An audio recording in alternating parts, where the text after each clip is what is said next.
naye mazima mu bantu bonna abeesimbyewo Luzzi alina enkyukakyuka gy'atadde mu bantu ne mentality engeri abantu gye balowoozaamu n'engeri gy'akozeemu ebintu bye mu kalulu. By the way, ye tasalwa okumulonda kiyamba ffe, naye nga mu mazima ga Katonda bazze bafollowinga Luzzi Ibrahim mukitegedde bulungi nti alina information, alina bwino, musajja muyivu. On top of that ne idea nnyingi zasobola okubeera ng'akyusa.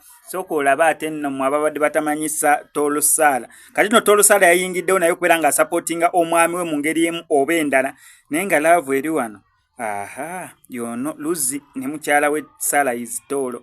Baza nnyo abantu abagadde mwami Luzzi, nze ndaba abantu nga bakyusa ziddipi ne mbakeberako bambi nga sibamanyi.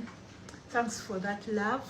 Ogenda mu comment section Luzzi jju tuleme koma wano. Ne Luzzi tabayiwe bagamba mufere mubbi. Baga Luzzi mufere yabati abagamba mufere. Lwaki mufere abantu? Luzzi mufere sabafunyi kibamba. Good. Sign out. Bye. So wonde kona baby so kona kona ebyokulya Katodo yanjagaliki so kolinda gwe nsomesa abantu obasomesa biva ku mpapula zange gwe ebyokulya gogenda jono gwe olaba genda bawano olaba kyojje okwana katono nyawa kubalaga wano kwamba goleke kuluma Lusaga obere wenkolera wano obera kumukati mu kyankalamu. Eno live yange. Wamma.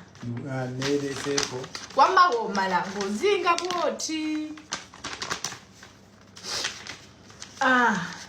Like this. Sawa limbuyira ntu kubakalulu. Kubalunda. Go ino bido. Womala wamma ngosula box what. Ngoni. Kati mbaba abantu bamanye balonda. Ndaba mutebamanyi. Okimanyi nataka akalulu. Nenteka wekyupu munentikinga no tikinga. Kabakafu adu. So ino kozesa. Either sab kino oba no tikinga kyemba gamba. Wama odda kuba MP. Abraham Luzzi.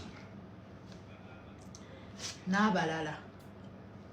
Focusinga nnyo ku mwami Luzzi. Alright manage. Sala baga mugumbero kumpi teka ngozi bizige byoji.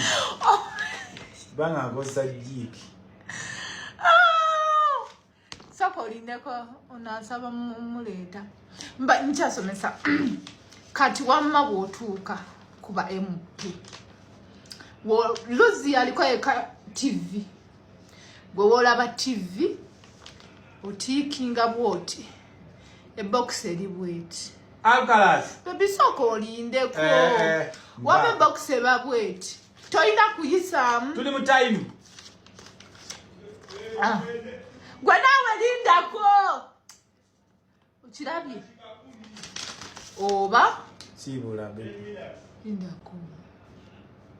Bisibula abantu.